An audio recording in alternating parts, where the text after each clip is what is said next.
Welcome to the second part of the explanation. इस video में हम पढ़ेंगे कॉज ऑफ द डिक्लाइन कि क्या वजह थी जो मुग़ल साम्राज्य जो एक समय में पूरे भारत पर लगभग कब्जा किया हुआ था वो पूरे तरीके से ख़त्म हो गया। आखिर कौन कौन से वो रीजंस थे वो सब के बारे में इस टॉपिक पे हमें पढ़ना है। Cause of the decline. There were many cause for the decline of the Mughal empire. बहुत सारे कारण थे जिससे कि मुगल अम्पायर ध्वस्त हो गए। The root cause was ineffective governance and the absence of a strong central authority. तो जो मेन कारण था ना वो था जो रूलर थे जो गवर्नेंस करते थे, जो देख रेख करते थे, वो उतना मजबूत नहीं था। और जो सेंट्रल अथॉरिटी था मतलब जो राजा था वो उतने मजबूत नहीं होते हुए, which slowly rendered all other aspects weak. और जिसके कारण से और सब भी कारण जो है और सब जो फील्ड्स है ना और सब जो रीजंस हैं उससे सभी बहुत कमज़ोर हो गए। लाइक अगर रूलर अच्छा नहीं है तो वो बिज़नेस कैसे करवाएगा, और अगर रूलर अच्छा नहीं है तो वो अपने एरिया का देख रेख कैसे करेगा। तो इसी के कारण ना मतलब पूरे एरिया कमज़ोर पड़ गए थे, हर एक चीज़ में कमज़ोर पड़ गए थे। तो एक एक करके अब रीज़न पढ़ते हैं। तो वॉर ऑफ सक्सेशन यानी कि राजगद्दी में बैठने के लिए मार धाड़, ठीक है। The Mughal did not have a law of primogeniture. इसका मतलब होता है that is law whereby the first born son would naturally inherit the throne. मतलब इसका मतलब होता है कि जो बड़ा बेटा है ना वो खुद राजगद्दी में बैठ जाए, ऐसा कोई लॉ नहीं था। Hence every time the king died, और जब भी कोई राजा मरता था there was a war of succession among all the contender of the throne. तो जितने भी भाई होते थे ना, छोटे मंझले बड़े और जितने भी होते थे सभी आपस में लड़ाई करने लगते थे गद्दी के लिए। आफ्टर औरंगजेब के डेथ के बाद the last of the great Mughals there followed a war of succession among his 3 son. और औरंगजेब के 3 बेटे थे तो इसमें भी मार धाड़ हुई। तो in 1707 Bahadur Shah then almost old eventually ascended the throne. और जो बहादुर शाह था वो राजगद्दी हड़पने में वो आगे रह गया अपने भाइयों में, और ये बहुत ही बूढ़ा था, पूरा बुढ़वा राजा था ये।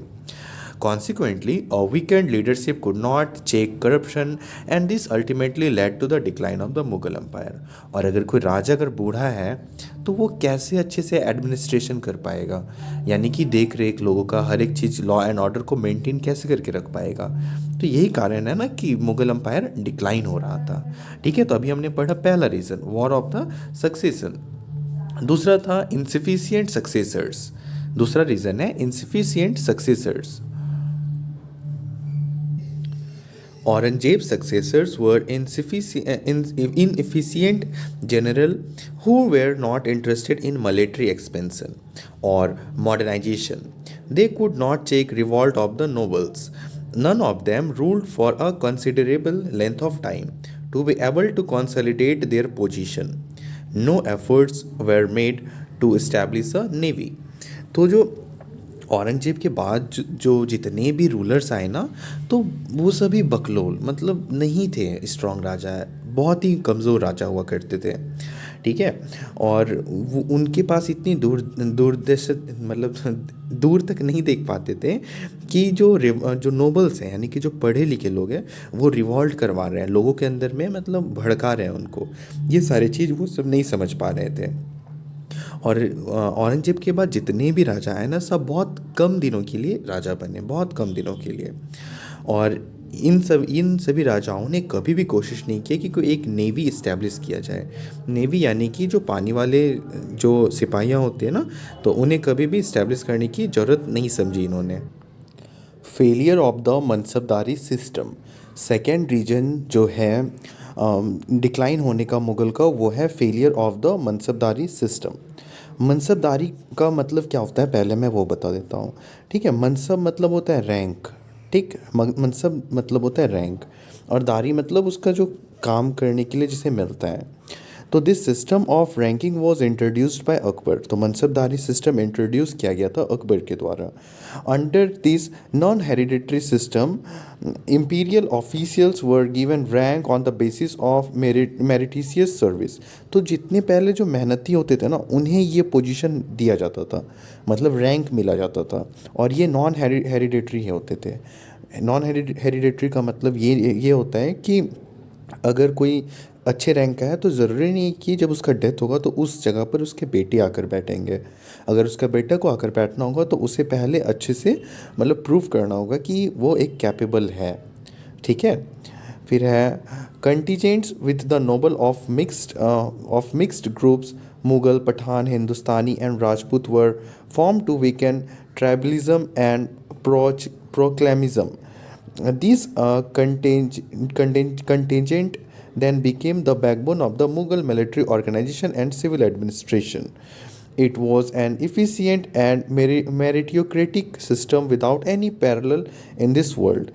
और जो ये मनसबदारी सिस्टम है ना, बाद में क्या हुआ कि जो लोग नोबल हैं, मतलब जो बहुत पढ़े लिखे लोग हैं या फिर जो बहुत अच्छे हैं सोसाइटी में ना, तो वो क्या करते थे, जो कि भांज लगा कर होता है ना, तो वो अपने लोगों को इस मनसबदारी सिस्टम में भेज देते थे और उसे एक्सेप्ट कर लिया जाता था ये देखे हुए कि वो कैपेबल है भी या नहीं है।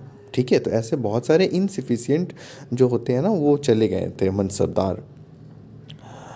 However, during the period of the later Mughal, this system became corrupt due to inefficiency। ये जो सिस्टम था ये पूरे तरीके से करप्ट हो गया था। The inability to maintain required number of mansabdar led to the breakdown of the system by the end of the 17th century। और इस तरीके से ये जो मनसबदारी सिस्टम है ना ये पूरे तरीके से टूट फूट गया, यानी कि ख़त्म हो गया ये सिस्टम 17th सेंचुरी के एंड तक में। फिर उसके बाद जागीरदारी क्राइसिस। जागीरदारी का मतलब ये होता है कि देखो राजा तो दिल्ली में बैठा हुआ है और उस वक्त तो उतना फ़ोन वगैरह होता नहीं था, तो राजा ना किसी को अपॉइंट करता था कि जाओ तुम इस जगह पर बैठो और यहाँ पर तुम जो है तुम आर्मी भी हम तुमको देंगे, तुम आर्मी से प्रोटेक्शन लेना और उस जगह को प्रोटेक्ट करना और जितने भी है ना वहाँ के टैक्सेस वो कलेक्ट करके तुम हमको देना, बाद में हम तुमको सैलरी देंगे। ठीक है। इस तरीके से पहले रूल किया जाता था, तो उसी को कहते हैं जागीरदारी सिस्टम। तो जागीरदारी क्राइसिस कि ऐसा क्या हो गया कि जागीरदारी क्राइसिस हो गया।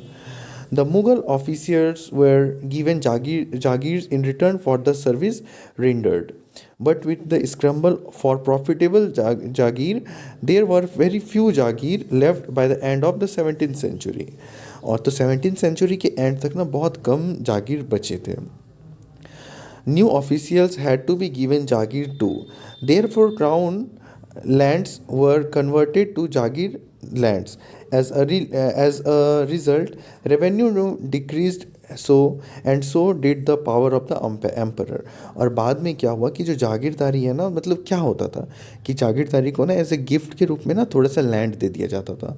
तो ऐसे जब थोड़ा थोड़ा लैंड देता था ना तो बहुत बड़ा लैंड हो जाता था जागीर का, और फिर लास्ट में क्या करता था जागीर खुद को ना एक राज्य घोषित कर लेता था और ये राजा को टैक्स नहीं देता था। तो अब आप ये समझो कि अगर कोई राजा स्ट्रांग है ही नहीं तो राजा किससे किससे लड़ने के लिए जाएगा। ठीक है। तो यही बात यहाँ पे भी हुई थी, जागीरदारी क्राइसिस। उसके बाद जो दूसरा रीज़न है, तीसरा रीज़न है, वो है एम्प्टी ट्रेजरी, मतलब कि खजाना का खाली होना। कि खजाना कैसे, फिर मतलब हम पढ़ेंगे इसमें कि खजाना कैसे खाली हो गया मुगल्स का।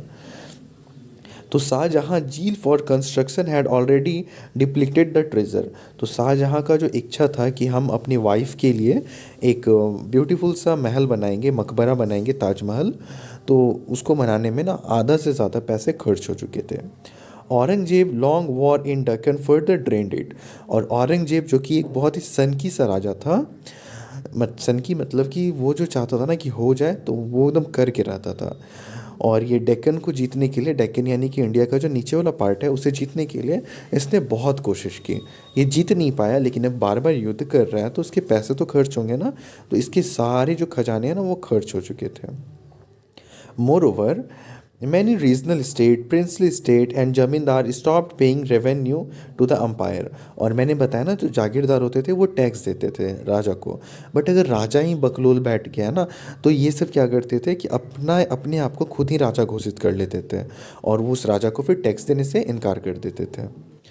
The continuous and ever increasing demand on the peasants became unbearable and they rose a revolt। और जो राजा होते थे ना, तो फिर उनको जब टैक्स नहीं मिलता था ना, तो ये किसानों का टैक्स ही बढ़ा देते थे कि चलो अब तुम लोग हमको इतने पैसे दोगे, इतने अनाज दोगे। तो इससे क्या होता था कि किसान लोग भी रिवॉल्ट कर देता था। ठीक है, तो ये एक रीज़न था एम्प्टी ट्रेजर।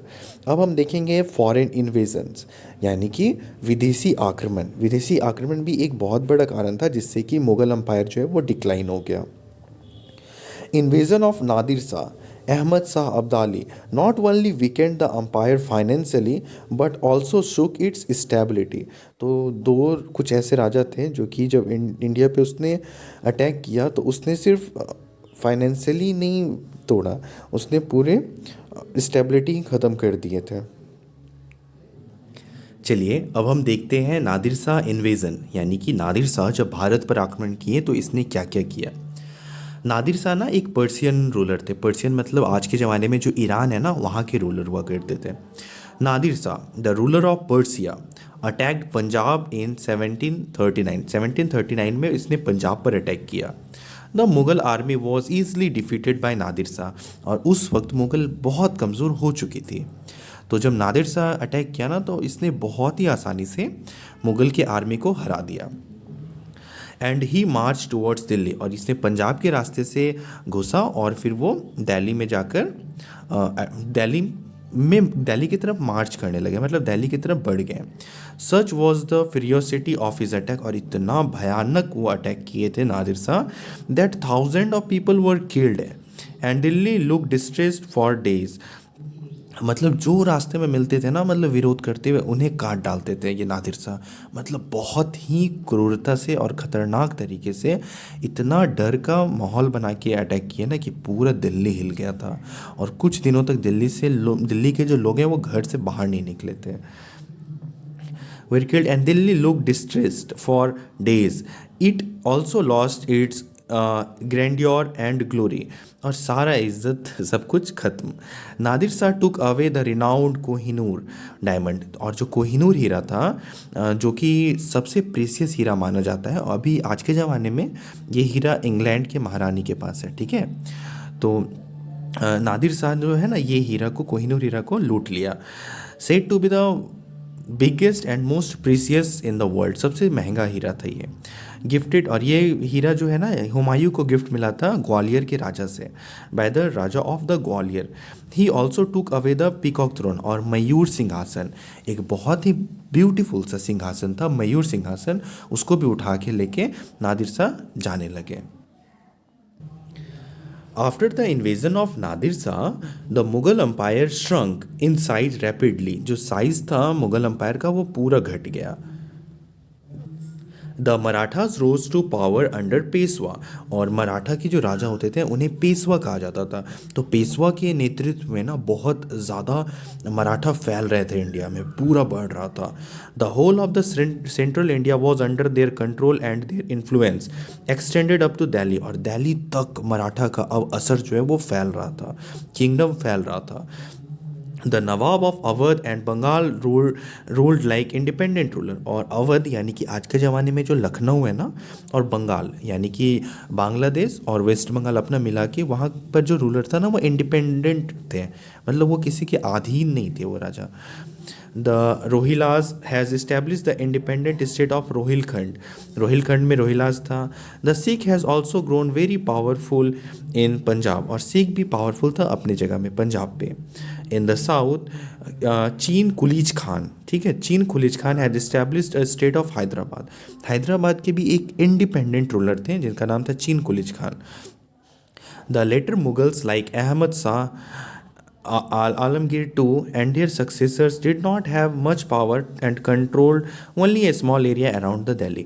तो देखो यहाँ पर बात मैं ये समझाना चाह रहा हूँ ना कि मुग़ल तो डिक्लाइन कर रहा था, मुग़ल तो ख़त्म हो रहा था, पर साथ साथ आप जब देखो नीचे हैदराबाद की तरफ तो चीन कुलिज खान जिसका नाम निज़ाम है वो उसका एरिया बढ़ रहा था, बंगाल का एरिया बढ़ रहा था, मतलब इंडिपेंडेंट रूलर थे ये सब। मुग़ल के अंदर नहीं थे, ये सब खुद को राजा घोषित करके अपना ये सब किंगडम चलाते थे।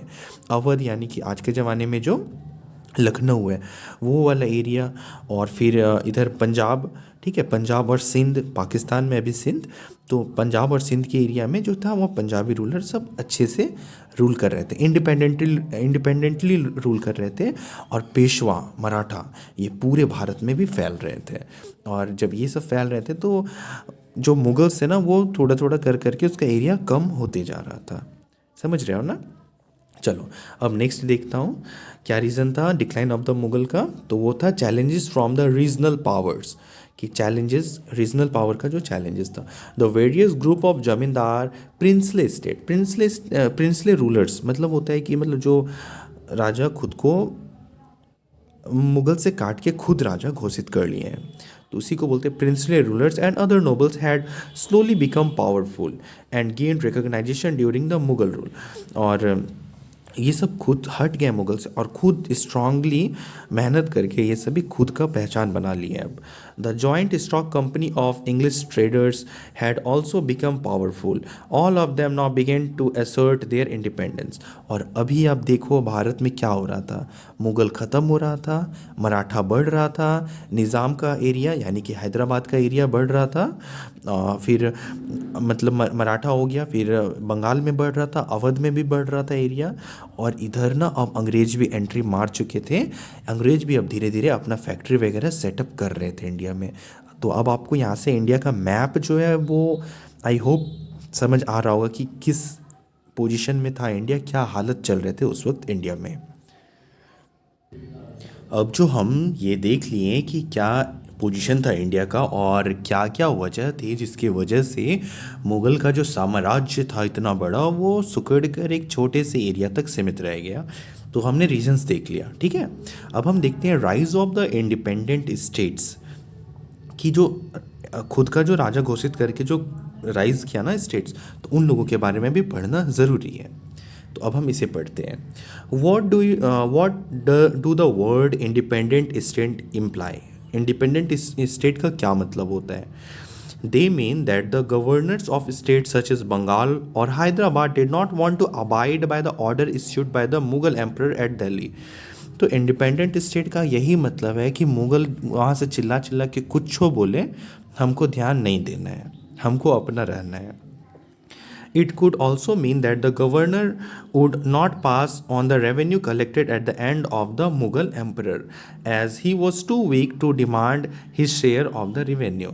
और वहाँ से कितनों गला फाड़ कर चिल्लाता रहे कि मेरा टैक्स दो, मेरा टैक्स दो, तो हमको टैक्स नहीं देना है।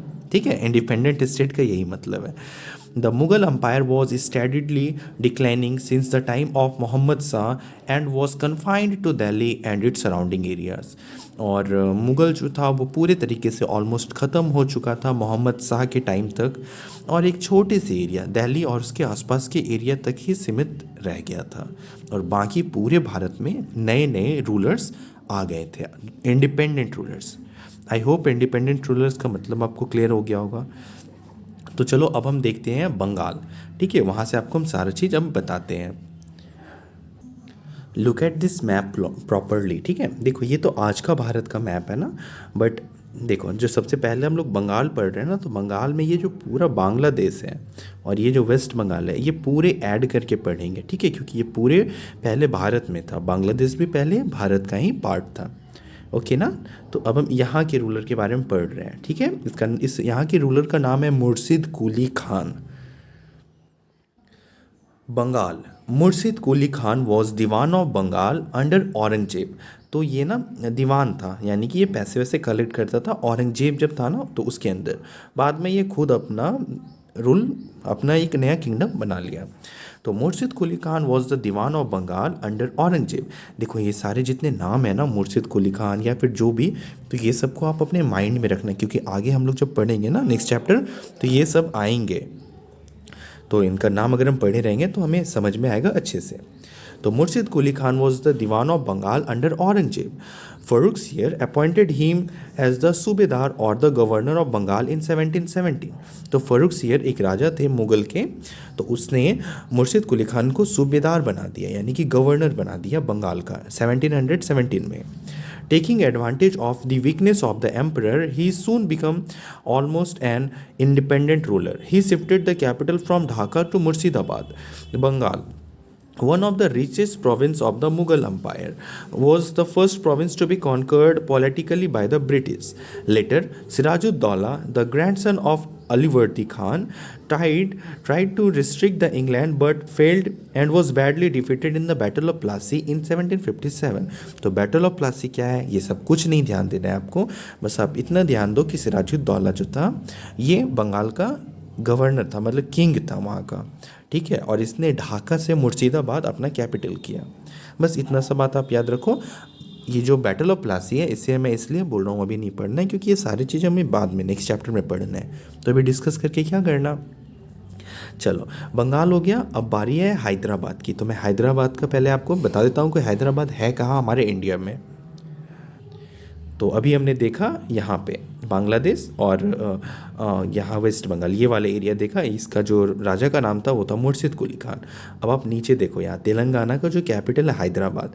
तो पहले हैदराबाद और भी बड़ा था, ठीक है। आंध्र प्रदेश तेलंगाना 2014 में बना है, उससे पहले आंध्र प्रदेश के अंदर ही आता था हैदराबाद, ठीक है। तो हैदराबाद और आंध्र प्रदेश, ये पूरे एरिया को देखो, ये जो ऑरेंज कलर का है और ये पिंक कलर का है, तो ये पूरे एरिया जो था ना वो है हैदराबाद का एरिया, ठीक है। अब हम देखते हैं मीर कुमर उद्दीन सिद्दीकी, यानी कि चीन कुलीज खान, ठीक है। चीन कुलीज खान नाम था वहाँ के राजा का। Had been given the title of the Nizam ul Mulk, उन्हें टाइटल मिला Nizam ul Mulk, and was made the governor of Deccan. और निज़ाम उल मुल्क को भी ना दक्कन का गवर्नर बनाया गया था मुगल के द्वारा। He was also appointed the वज़ीर बाय मोहम्मद शाह, और इसे वज़ीर बनाया था। वज़ीर का मतलब होता है प्रधानमंत्री। But he quit the post and return to the Deccan, पर उसने वो पोस्ट को छोड़ दिया और वापस आ गया दक्कन में। दक्कन नीचे वाले एरिया को बोलते हैं, हमारे इंडिया के जो नीचे वाले एरिया है ना, उन सारे एरिया को बोलते हैं दक्कन, क्योंकि वो सभी एक डेक्कन प्लेट्यू में है। He tried to check the growing strength of the Maratha in the Deccan and consolidated his hold over the region. Although he never openly declared his independence till 1724, और वहाँ से तो ये पोस्ट छोड़कर आ गए थे दक्कन, और इसने ना घोषित नहीं किया, ये अनाउंस नहीं किया कि मैं अब एक इंडिपेंडेंस देश बना रहा हूँ 1724 तक। He govern the Deccan as an independent ruler, पर ये दक्कन को एक इंडिपेंडेंट रूलर की तरह रूल करते थे। हिज सक्सेसर्स वर कॉल्ड निज़ाम, और इसके जो आने वाले वंश थे ना उन्हें कहा जाता था निज़ाम। Nizam is a short form of Nizamul Mulk. Nizam जो है शॉर्ट फॉर्म है, लॉन्ग फॉर्म है निज़ामुल मुल्क का, ठीक है, of Hyderabad. After his death his successor were busy contending for the throne. फिर इसके डेथ के बाद ना इनके जो भी वंश थे आए वो सभी मारधाड़ करने लगे राजगद्दी के लिए। As a result, the European trading companies started interfering the internal politics for their own advantage. तो आज जब आपस में लड़ोगे तो अंग्रेज़ देखा कि लड़ रहा है, अच्छे से लड़वाओ इस सबको, और जितने भी इनके एरिया उसको कब्जा करके अपना मस्ती करो। तो इसके इनके निज़ामुल मुल्क के मरने के बाद, चीन कुलीज खान के मरने के बाद इसके जो सक्सेसर थे वो सब मारधाड़ करने लगे राजगद्दी के लिए। और उसके बाद जो है ना, उसके बाद जो है ये यूरोपियन कंट्रीज़ देखे कि ये तो सब पागल है, ये सब तो एक गद्दी के लिए लड़ रहा है, चलो इनको अच्छे से लड़ाया जाए और हम लोग अपना कब्जा कर लेते सब कुछ। तो ये आपस में एक दूसरे को मरवा दिए और जितने एरिया था खुद ही कब्जा कर लिए। Now comes the Awadh. Awadh जो है ना आज के एरिया में जहाँ पे लखनऊ है और कानपुर है, फरीदाबाद है, तो वो सभी जो है वो अवध वाला एरिया था, ठीक है। तो अवध कंसिस्ट ऑफ लखनऊ, कानपुर, फैज़ाबाद, मैंने फरीदाबाद बोल दिया, सॉरी फॉर दैट, ये फैज़ाबाद, ठीक है। तो ये सभी area which include Ayodhya and adjoining district in a modern day Uttar Pradesh, जो उत्तर प्रदेश में है अभी। In 1722 Saadat Khan was appointed the governor of Awadh by the Mughal emperor. Saadat Khan को बनाया गया था गवर्नर, कि आप जो हैं कि आप अवध के गवर्नर हैं, ठीक है। एम्पर मोहम्मद शाह, मुगल एम्पर जो था मोहम्मद शाह, वही बनाया था सादत खान को वहाँ का governor. He soon rose of fame and power for his intelligence and courage, और फिर ये अपनी हिम्मत और करेज के कारण बहुत फेमस हुए हैं। आफ्टर हिज डेथ, इनके डेथ के बाद, हिज सन इन लॉ, यानी कि इनके सन इन लॉ का मतलब होता है इनके जो, क्या बोलते हैं उसे, मतलब बेटी के जो पति होते हैं, हिंदी में क्या कहेंगे, समधी, पता नहीं ठीक है, आप अपनी मम्मी को पूछ लेना, मम्मी पापा से, मुझे वर्ड एग्जैक्ट याद नहीं आ रहा, ठीक है। सफदर जंग सक्सीडेड हिम, सफदर जंग उसके बाद आ गए राजगद्दी में। He was also appointed the वज़ीर इन 1748, वज़ीर का मतलब मैंने बताया था प्रधानमंत्री, 1748 में बनाया गया। The rulers of Awadh suppressed rebellions and checked lawlessness. तो जितने भी विद्रोह होते थे ना अवध में, तो उन्हें दबा दिया जाता था इन रूलर्स के द्वारा। They also try to improve the financial resources of the empire and bring peace in the region. और ये चाहते थे कि जितने भी मतलब धन दौलत हो सके वो राज में लाए और लोगों में शांति बना के रखे। There army was quite powerful, उनकी जो आर्मी थे वो काफ़ी स्ट्रांग थे। सफदर जंग fought against Rohilas and the Bangas Pathan with the support of the Maratha and the Jat, और जाट की मदद से इन्हें रोहिलास और बंगास पठान से लड़ाई भी किए थे।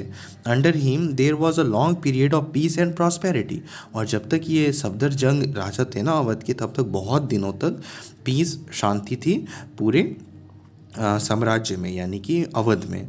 Art and literature flourished. Lucknow Awadh's capital became the centre of art and culture, और अवध जो कि लखनऊ का कैपिटल था, मतलब अवध का जो कैपिटल था लखनऊ, वहाँ पर बहुत अच्छा सेंटर बनाया गया आर्ट और कल्चर का। सफदर जंग died in 1754 and was succeeded by his son. फिर सफदर खान की मृत्यु हो गई, उसके बाद उस राजगद्दी में बैठा उनका बेटा। नीचे जो पिक्चर है ये है बड़ा इमाम बाड़ा का, ठीक है, जो कि अवध में है। अब हम लोग देखते हैं रोहिलखंड के बारे में। The Rohillas were Afghans. तो ये रोहिलाज कौन थे? ये अफगानीज थे। From the mountain ranges of the north west frontier, ये माउंटेन रेंज के लोग थे। Mohammad Khan बंगास an army chief gained control of the region between the Aligarh and Kanpur. Later he succeeded in carving out the independent state of Rohilkhand. तो रोहिलखंड है कहाँ पे? तो रोहिलखंड जो रीजन है ना, यहाँ पे अलीगढ़ और कानपुर के बीच में छोटा सा एरिया, तो वहीं पे रोहिलखंड है। It convert the territories of Moradabad, Bijnor and Bareilly. और फिर मतलब इनका जो एरिया था मेनली ये फैलाए थे मुरादाबाद, बिजनौर और बरेली तक, ठीक है। तो इनके बारे में ज़्यादा नहीं दिया है रोहिलखंड के बारे में, ठीक है। अब हम देखेंगे पंजाब जो था वो कितने दूर तक फैले हुए थे। To the north of Delhi the Mughal govern ruled Multan and Lahore. ये मुल्तान आज के टाइम पे पाकिस्तान में है और लाहौर भी पाकिस्तान में है। However, the situation changes after the invasion of Nadir Shah and Ahmad Shah Abdali eventually. Mughal power declined and the Sikh emerges as the supreme power in the area. तो नादिर शाह और अहमद शाह अब्दाली के अटैक के बाद, इंडिया पर जब उसने attack किया उसके बाद ना मुग़ल तो ख़त्म हो गया मतलब सुकड़ के रह गया छोटे से एरिया तक। पर जो ये पंजाब के रूलर्स थे ना, ये इमर्जिंग पावर निकले और ये एकदम बहुत ही पावरफुल पंजाबीज़, ठीक है। Under the leadership of Guru Govind Singh ji, the last Sikh गुरु, जो पंजाबी जो लास्ट सिख के जो लास्ट गुरु है ना, उनका नाम है गुरु Govind Singh. The Sikh become a political free. After his death, उनके डेथ के बाद, the institution of Guru came to N and. उसके बाद कोई गुरु का जो है ना ये टैग, मतलब गुरु का टैग ये ख़त्म कर दिया गया। इसीलिए गुरु गोविंद सिंह को कहा जाता है लास्ट गुरु हैं। The leadership passed into the hand of the trusted disciples. तो इनके जो चेले थे यानी कि इनके जो स्टूडेंट्स थे उनको जो पावर दे दिया गया। Banda Bahadur who waged a war against the Mughal which continued for 8 long years. He was ultimately captured and put to death in 1715. Between 1756 and 1800, the Sikhs succeeded in bringing the whole of Punjab and Jammu region under their control. तो जम्मू तक इनका control हो गया था। They organized themselves into 12 मिसल और 12 मिसल में ये बांट दिए थे और each misal was under a chief और हर एक मिसल का ना एक चीफ होता था। मतलब मिसल मतलब आप कह लो ऐसे ग्रुप, एक ग्रुप होता था और इस ग्रुप का एक मालिक हुआ करता था। ठीक है। In the beginning the misl cooperated with each other to extend the Sikh power. तो स्टार्टिंग में जब मिसल बना था तो एक मिसल दूसरे मिसल की मदद करते थे कि ज़्यादा से ज़्यादा टेरिटरी लेना है, ठीक है, और सिख पावर को बढ़ाना है। But gradually struggle for power began amongst them. फिर अब उसमें भी अब लड़ाई झगड़ा होने लगा कि तुम कैसे बोल सकते हैं हमको, हम है ज़्यादा powerful. So towards the end of the 18th century, Ranjit Singh brought all the Sikh chief posted to the west of the river Satluj under his control and established a powerful Sikh empire. तो राजा रंजीत सिंह ने सभी को बुलाया और मतलब ये खुद को अपना एक हेड घोषित किए। The British entered into the an alliance with him. But after his death, the empire began to break up due to the internal struggle for power. सब कुछ ठीक ये लेकर चले राजा रंजीत सिंह, बट उस इनके डेथ के बाद ना मतलब फिर से वो लालच आ गया सभी में और जो किंगडम है इनका टूटने लगा पावर के चलते। The British took full advantage of the situation and finally succeeded in bringing Punjab under their control by 1840. और फिर ये जो जब पंजाब में जो सिख जब कमज़ोर हो गए ना तो ब्रिटिश को मौका मिला कि अभी ये मस्त टाइम है कि अटैक कर दो और अपने कंट्रोल में ले लो, और उन लोगों ने किया भी कंट्रोल। ये सारी बातों को हम लोग पढ़ेंगे नेक्स्ट चैप्टर में, ठीक है ना। बट अभी बस एक थोड़ा सा ओवरव्यू दिखा दे रहा है कि क्या क्या हो रहा है। चलो आज की वीडियो में मैं यहीं तक रखता हूँ। मैं कंटिन्यू करूँगा जो थर्ड पार्ट होगा, लास्ट पार्ट, उसमें मैं पूरा चैप्टर कंप्लीट कर दूँगा। ओके, यहाँ तक कोई डाउट है तो आप प्लीज़ मुझे कमेंट सेक्शन में कमेंट करके बताइएगा, ठीक है। Thank you so much for watching this video. See you in the part 3।